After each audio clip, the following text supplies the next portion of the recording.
ආයිබෝවන් සාදරයෙන් පිළිගන්නවා C# part 2 වැඩසටහනට. අපි පළවෙනි වැඩසටහනින් ඔයගොල්ලන්ට ගෙනාවා Microsoft.NET framework එක කියන්නේ මොකක්ද කියලා. මේකෙන් අපි බලන්නේ C#.NET කියන language එක ඉගෙන ගන්න අවශ්‍ය පළවෙනි basic එක කොහොමද දාගන්නේ කියලා. බලමු අපි C#.NET කියන්නේ මොකක්ද කියලා.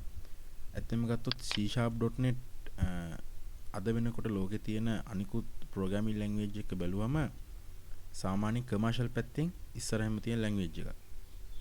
මෙයත් එක්ක තව තරඟ කරන්න පුළුවන් ලැන්ග්වේජ් එකක් තියෙනවා Java කියලා.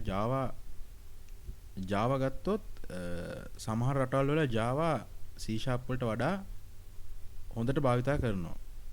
ඒත් අනිත් පැත්තෙන් ගත්තොත් අපේ ලංකාව වගේ රටවල් වල Java වලට වඩා මුල් තැනක් දීලා තියෙන C# වලට. ඒකට ගොඩක් හේතු තියෙනවා. අපි බලමු මේ ලැන්ග්වේජ් එක මොන වගේ විදියටද භාවිතා කරන්න පුළුවන් වෙන්නේ කියලා මේ අපේ ඉදිරියට කරන ප්‍රෝග්‍රෑමින් කටයුතු වලදී. එතකොට අපි පුළුවන් පළවෙනිම බලන්න මේ ලැන්ග්වේජ් එකක ෆීචර් එකක් තමයි ස්ට්‍රක්චර්ඩ් කියන්නේ අපිට ප්‍රෝග්‍රෑම් එක වේලාසන තියා යම්කිසි ආකාරයකට දකින්න පුළුවන් මෙන්න මෙහෙමයි තියෙන්නේ කියලා. Java කියන වැඩසටහනේ සමහර අවස්ථාවලදී අපිට ඒ දේ දකින්න අමාරුයි. C# වලදී අපිට ඒක IDE එකේ පෙන්වන සමහරලාට ඒගොල්ලන්ගේ visual graphics කොහොමද වැටෙන්නේ කියලා අපිට ඊට ඉස්සෙල්ලා run කරලා බලන්න පුළුවන්. ඒ වගේ අනිකුත් languages එක අපිට Java අනිකුත් තව තියෙන Cobalt වගේ ගොඩාක් language එක බලනකොට මේ C# කියන language එකේ මේ structured කියන ආකෘතිමය භාවය ගොඩක් වැඩි කරලා තියෙනවා. ඒ වගේමයි විධානාත්මක බව මේ imperative කියන්නේ අපි විධානයක් ලබා දුන්න මේ විධානයට අනුව ක්‍රියා කරන භාවය ගොඩාක් expensive විදියට වැඩි කරලා තියෙනවා මේ C# කියන language එකේ. ඉතින් C# කියන language එක ගොඩක් මේ features අතින් බැලුවම මෙන්න මේ පැති වලින් තමයි ඉස්සරහට ගිහලා තියෙන්නේ. ඒ වගේම object oriented concept එකක් තියෙනවා. object oriented double OP concept කියලා අපි පාවිච්චි කරන්නේ. මේ object oriented කියන්නේ ලෝකේ තියෙන හැම programming language එකක්ම ඕනම programmer කෙනෙක්ට ඒක සරලව ඉගෙන ගන්න, සරලව භාවිතා කරන්න පුළුවන් වෙන්න එක method එකකට නිර්මාණය කරනවා. උදාහරණයක් විදිහට ගත්තොත් අපි ලෝකේ රටවල දැන් ජලය කියලා ගත්තොත් ලංකාවේ ජලය කියනවා. තව රටක දැන් ඉන්දියාව ගැන පානි කියලා තමයි හඳුන්වන්නේ. ඒ වගේම වෝටර් කියලා හඳුන්වනවා ඉංග්‍රීසි භාෂාවෙන්. දැන් මේ ලැන්ග්වේජ් එකක් ගත්තොත් ප්‍රෝග්‍රෑමින් ලැන්ග්වේජ් එකක් ගත්තොත් ලෝකේ ඕනෑම රටක ඉන්න ප්‍රෝග්‍රෑමර් කෙනෙක්ට ඒ ලැන්ග්වේජ් එක ගොඩක් පහසුවෙන් භාවිත කරන්න පුළුවන් වෙන්න ඕනේ. ඒ හින්දා මේ ඉංග්‍රීසි කියන භාෂාවෙන් මේ ලැන්ග්වේජ් එකේ ප්‍රෝග්‍රෑමින් වලට දීලා තියෙනවා වගේම object oriented කියන concept එක මේ language එක ඇතුලේ දීලා තියෙනවා. අනිකුත් language වල වගේම ඒ language වල තියෙන keywords සමහර namespaces මේ language එකෙත් භාවිතා කරන්න පහසු වෙන්න. ඒ වගේම event driven කියලා අපි කියනවා සිදුවීමක් වෙනකොට ඒක වෙත ගෙනියලා ගිහිල්ලා බලන්න පුළුවන් කොහොමද වෙන්නේ කියලා. අපි උදාහරණයක් විදිහට ගත්තොත් දැන් අපේ program එකේ එක තැනක ලියලා තියෙන code එකක් ඒ code එකට අදාළව run වෙන්නේ කොතනද කියලා බලන්න අපිට බොහොම පහසුවෙන් ඊට ප්‍රස්තාව ලබා දෙනවා මේ C# කියන language එකෙන්. ඒ වගේමයි functional අපි කියනවා ශ්‍රිතයක් mathematical ශ්‍රිත විදියට ගත්තොත් අපිට ශ්‍රිත ගොඩක් වෙලාවට මේ අපේ programming part වලදී භාවිතා කරන්න වෙනවා. ඉතින් අපිට පුළුවන් මේ ගණිතමය කටයුතු බොහොම පහසුවෙන් කරගන්න මේ C# කියන language එකේ. ඒ වගේමයි generic කියලා අපි හඳුන්වනවා යම්කිසි වර්ගීකරණයක්. අපිට පුළුවන් විවිධ වර්ගීකරණයෙන් යුතුව program එකක් කරද්දී එක එක වර්ග වලට අනුව එක එක programming codes ඒ වගේ දේවල් ලබා දෙන්න. මේ C# language එකේ advanced පැත්තට ගියාම ඕගොල්ලන්ට පුළුවන් එක එක වර්ගීකරණයන්ට අනුව programming කටයුතු සිදු කරගෙන යන්න. ඒ වගේම reflective කියලා අපි මේකේ ගොඩක් හඳුන්වන්නේ මේ අපි language එකේ programming code කරලා යම්කිසි දෙයක් ලබා දුන්නොත් අපිට නැවතත් උත්තරයක් ලබා දෙන්න පුළුවන් හැකියාව මේ language එක සතුව තියෙනවා. අපි උදාහරණයක් විදිහට 5යි 2 එකතු කරන්න කියලා එයාට දුන්නොත් එහෙම එයා අපිට 7යි කියලා උත්තරේ ලබා දෙනවා. මෙන්න මේ හැකියාව අපිත් එක්ක කෝඩිනේට් කරන්න පුළුවන් හැකියාව මෙන්න මේ රිෆ්ලෙක්ටිව් කියන භාවය නිසා මේ C# කියන ලැන්ග්වේජ් එක ඉස්සරහට අරගෙන යන්න පුළුවන්. අවසාන වශයෙන් අපි කතා කරොත් එහෙම මේක සමග ඕනම දෙයක් එක්ක සමසමග කියන්නේ සමසමව ක්‍රියා කිරීමේ හැකියාව තියෙනවා. අපි හાર્ඩ්වෙයාර් පැත්තෙන් ගත්තොත් දැනට තියෙන ගොඩක් හાર્ඩ්වෙයාර්ත් එක්ක සපෝට් කරන්න පුළුවන් විදිහට ප්‍රෝග්‍රෑම් කරන්න පුළුවන්. ඒ වගේම Microsoft ලගේ ඕනම ප්‍රොඩක්ට් එකක් එක්ක සමගාමීව භාවිතා කරන්න පුළුවන්. ඒගොල්ලන්ගේ තියෙන Visual Studio එකේ අනිකුත් languages එක්ක ප්‍රෝග්‍රෑම් කරන්න, ආවුලේ භාවිතා කරන්න, Delphi files නිර්මාණය කරන්න, ඒ වගේ ගොඩාක් දේවල් වලට භාවිතා කරන්න පුළුවන් නිසා මේ C# කියන language එක සමහර රටවල් අපි ගත්තොත් වෙන සමහර රටවල් වල Java කියන language එක ඉස්සරහින් ඉන්නවා. ඒ වගේම C# කියන language එක අපේ ලංකාව වගේ රටවල ඒ වගේම ඇමරිකාව වගේ රටවල බොහෝ දුරට පාවිච්චි කරන්නේ මේ C# කියන ලැන්ග්වේජ් එක. ඉතින් මේකේ තව දෙයක් තමයි සිකියුරිටි පැත්ත ගොඩාක් වැඩි අනිත් ලැන්ග්වේජස් වලට වඩා. මොකද අපි දන්න ඕපන් සෝස් ලැන්ග්වේජ් එක ඒකේ සෝස් එක රීඩ් කරලා ගන්න පුළුවන්. C# කියන ලැන්ග්වේජ් එක එක්සිකියුට් කරාට පස්සේ නිකන් බයිනරි ෆයිල් එකක් විතරයි ඒගොල්ලෝ පෙන්නන්නේ. මොකද මම මුලදීත් කිව්වා .NET framework එක ඇතුලේ තියෙන මේ CLR එක ඇතුලේ තියෙන ඉන්ටර්මීඩියට් ලැන්ග්වේජ් එක රීඩ් කරන්න පුළුවන් Microsoft ආයතනෙට විතරයි. ඉතින් මේ C# ලැන්ග්වේජ් එකෙන් හදන ඕනම software එකක් වෙන කාටවත් රීඩ් කරලා source එක අරගන්න බොහෝ දුරට අමාරුයි.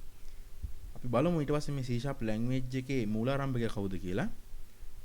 ඇන්ඩර්ස් හෙජිල්බර්ග් කියන මේ පුද්ගලයා තමයි C# ලැන්ග්වේජ් එක මුලින්ම නිර්මාණය කරලා තියෙන 1996 වර්ෂයේ තමයි ඔහු මේකට මූලාරම්භය ලබා දීලා තියෙන්නේ. ඔහු තවත් ටර්බෝ පැස්කල් දෙල්පි කියන භාෂාවල් පිළිබඳව විශේෂඥයෙක් ප්‍රෝග්‍රෑමින් සම්බන්ධයෙන්. ඒ වගේම මෙතෙක් බිහිලා තියෙන C# version ගත්තොත් අද වෙනට C# 5.0 කියන version එක දක්වා ඇවිල්ලා තියෙනවා. අපි මුලින් නම් ගත්තොත් එහෙම .NET framework එකත් එක්ක යනකොට C# 1.0 කියන එක .NET framework 1.0 කියන එකත් එක්ක ආවා. ඊට පස්සේ 1.2 කියලා version එකක් ආවා .NET framework 1.1 එක. 2002 අවුරුද්දේ ඉඳන් තමයි මේ version එක අපිට පළවෙනි version එක එළියට ආවේ. ඒ වගේමයි common language runtime එකත් එක්ක. බොහෝ දුරට ගත්තොත් .NET framework එකත් එක්ක සමගාමීව තමයි මේ C# language එක develop වෙලා තියෙන්නේ. ඔයගොල්ලන්ට මෙතන පේන විදිහට. ඔයගොල්ලන්ට බලන්න පුළුවන් මෙතනදී මේ 3.5 3.0 අපි එහෙම නැත්නම් කියන Windows 7 වල .NET framework එක එක්ක 2006 2007 අවුරුදු වල C# language එක ගොඩාක් වෙනස්කම් වෙලා තියෙනවා. ඒ වගේම අද තියෙන තත්ත්වය එනකොට මේ 2012 4.5 Windows 8.1 එහෙම නැත්නම් Windows 8 කියන මුදුකාංග අපේ OS එකත් එක්ක මේ මුදුකාංග සංවර්ධනය කරන්න අවශ්‍ය C# කියන language එක ගොඩක් දුරට develop කරලා තියෙනවා. ඒ වගේමයි මේ C# කියන language එකෙන් developing idea එකක් විදිහට අපි භාවිතා කරනවා Visual Studio කියන එක. මේක ඇත්තෙම අපිට මුදල් ගෙවලා තමයි ලබා ගන්න පුළුවන්. අත්හදා බැලීමේ සංස්කරණයක් භාගත කරගෙන උගන්න ඩවුන්ලෝඩ් කරන් පාවිච්චි කරන්න පුළුවන්. ඒ වගේමයි මේ C# කියන language එකේ Express Edition එකක් කියලා අපි කියනවා. සාමාන්‍යයෙන් C# language එක විතරක් භාවිතා කරන්න පුළුවන් ඒ idea එක ඇතුළේදී ඒව සංස්කරණය ඔබට නොමිලේ ලබා ගන්න පුළුවන් අන්තර්ජාලයෙන්. මම මෙතනදී ඉදිරියට පාඩම් මාලා සිදු කරන්න බලාපොරොත්තු වෙන්නේ Visual Studio 2010 කියන version එක ඔස්සේ. අපි බලමු දැන් ඔයගොල්ලෝ ගොඩක් කට්ටිය හිතන් ඉන්නේ C# කියන language එකෙන් හදන්න පුළුවන් මේ SQL base කරගෙන හදන databases ඒ වගේම පොඩි hardware calling application විතරයි කියලා. ඒ වුණාට අපිට පුළුවන් සමහර controls වගේ ඒවා භාවිතා කරලා මේ ඔයගොල්ලෝ දකින graphical interface එකක් තියෙන ටිකක් expensive ඒ වගේම advanced controlling system වගේ ඒවා හදන්න. ඒ වගේමයි මේ වගේ inventory systems post systems වගේ දේවල් බොහොම පහසුවෙන් නිර්මාණය කරගන්න පුළුවන්. ඒකේ ලබා දීලා තියෙන commands buttons use කරලා අපිට බොහොම පහසුවෙන් අපිට අවශ්‍ය idea එකක් නිර්මාණය කර ගැනීම විනාඩි 2-3ක ඇතුළත කාලයකදී කරගන්න පුළුවන් පහසුකම් මේ C# කියන language එක භාවිතා කරලා programming කරන කට්ටියට වාසියක් වෙනවා. ඒ වගේමයි ගොඩක් games හදන්න අපි කියන WPF technology කියලා එක කතා කරා Windows Presentation Foundation කියලා. මේ WPF කියන ටෙක්නොලොජි එක පාවිච්චි කරලා අපිට ගොඩක් ගේම්ස් නිර්මාණය කිරීමේ හැකියාව තියෙනවා. මේ ඔයගොල්ලෝ දකින්නේ මේ වගේ නිර්මාණය කරපු ගේම් එක ඉන්ටර්ෆේස් එක. අපි දැන් බලමු කොහොමද C# කියන අපේ ලැන්ග්වේජ් එකට අදාළ ID එක ඕපන් කරගන්නේ කියලා. ඔයගොල්ලෝ එම මුදුකාංග පැකේජ් එකේ Visual Studio කියන මුදුකාංග පැකේජ් එක හෝ මේක ඇතුලේ අපිට තියෙන Visual C#, Visual F#, C++, VB.NET කියන හැම එකම අඩංගු වෙනවා මේ Visual Studio කියන මෘදුකාංග පැකේජ් එක ඇතුලේ. එහෙම නැත්නම් අපිට නොමිලේ ලබා දෙන Visual Studio Express කියන සංස්කරණය ඩවුන්ලෝඩ් කරගෙන භාවිතා කරන්න පුළුවන්. මුලින්ම all programs Windows Start ඔස්සේ ගිහින් all programs යටතේ ඔයගලන්ට පුළුවන් Visual Studio 2010 කියන එක විවෘත කරගන්න.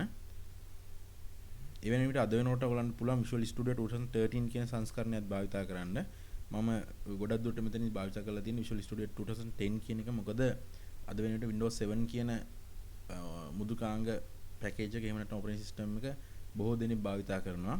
ඒ සඳහාම වෙන වෙච්ච කෝඩින් කරන්න හදපු ස්ටුඩියෝ එක තමයි ID එක තමයි Visual Studio 2010 එක. එහෙනම් බලමු මේ ඔබට ඕපන් වුණේ Visual Studio 2010 එකේ ID එක. ඒක ඉන්ටර්ෆේස් එකේ ඔයගලන්ට ප්‍රොජෙක්ට් එක දැන් මෙතනදී අපිට තවම C# කියන ලැන්ග්වේජ් එක තෝරලා දීලා නැහැ. අපි ඒ සඳහා ඔයගලන්ට පුළුවන් මෙතන new project කියලා තියෙනවා. නැත්නම් ඔයගොල්ලෝ පෙර සකස් කරපු ප්‍රොජෙක්ට් එකක් තියෙනවා මේ open project ඇතුළට ගිහිල්ලා එම ප්‍රොජෙක්ට් එක තෝරගන්න පුළුවන් කොහෙද තියෙන්නේ කියලා. එහෙම නැත්නම් මේ new project කියන link එක උඩ ක්ලික් කරාම ඕගොල්ලන්ට පුළුවන් දැක ගන්න මේ C# Visual C# කියන language එකෙන් ඔයගොල්ලන්ට හදන්න පුළුවන් දේවල් මොනවද කියලා. මෙතන තියෙනවා Windows Forms, WPF application, console application, ASP.NET web servers application, class library, ඒ වගේම Silverlight application, MVC, Silverlight class library, WCF, Windows Communication Foundation applications, ඒ වගේ ගොඩාක් දේවල් මේකෙන් නිර්මාණය කරගන්න පුළුවන්. ඒ වගේමයි තවත් Visual Basic කියන language එක භාවිතා කරනවා නම් ඒ language එක භාවිතා කරන්න පුළුවන්. අපි දැන් default දීලා තියෙන්නේ Visual C# කියන language එක. ඔයගොල්ලන්ට මෙතනදී තෝරන්න පුළුවන් ඔයගොල්ලෝ කුමන .NET framework එකකටද මේ program ඔයගොල්ලන්ගේ program එක හදන්නේ කියලා. ඒ වගේමයි අපිට පුළුවන් මෙතනදී අවශ්‍ය name එකක් ලබා දෙන්න ඔයගොල්ලන්ගේ project එකට. ඒ project එක save වෙන ස්ථානය මෙන්න මේ එතනදී ඔයගොල්ලන්ට ලබා දෙන්න පුළුවන් browse button එක තෝරලා.